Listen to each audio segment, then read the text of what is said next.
पौष पौर्णिमेला खंडोबाचं लग्न असतं. आता येणार उत्सव म्हणजे चंपाषष्ठी. नमस्कार मित्रांनो, स्वागत आहे तुमचं आपल्या 7th एपिसोडमध्ये, ज्यामध्ये आपण डिस्कवर करत आहोत अनडिस्कवर्ड टेम्पल्स.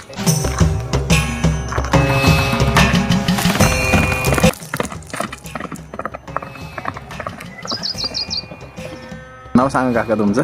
अनिल केशव पिंजर. कधीपासून आहे आपलं हे मंदिर इथं मंदिर जवळजवळ पांडव कालापासून. पांडव कालापासून. काय मंदिराविषयी माहिती वगैरे सांगता?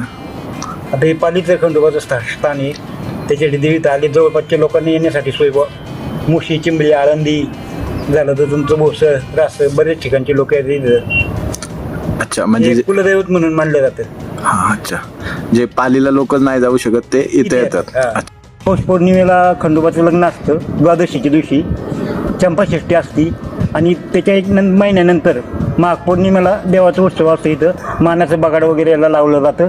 भरपूर असे लोक हे मानाचं बगाड आहे. दीपमाळी दोन्ही पेटवले जातात.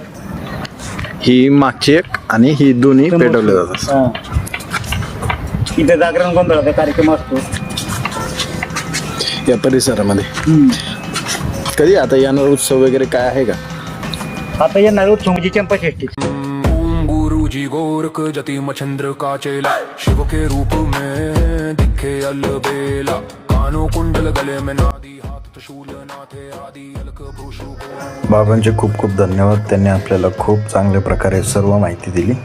आणि हा जो दादा आहे, जसं आपण सुरुवातीला पाहिलं, घोडीवर येत होता, खालून डोंगरावरनं वरती आला होता. हा आला होता घोडीला दर्शन करवण्यासाठी. दर्शन केलं आणि त्याच्यानंतर दादा परतीला निघाला. मंदिर खूप शांत आणि पीसफुल आहे. एकदा इथं तुम्ही नक्की भेट दिली पाहिजे. लोकेशनसाठी कमेंटमध्ये लोकेशन टाईप करा. तुमच्या DM मध्ये लोकेशन भेटून जाईल.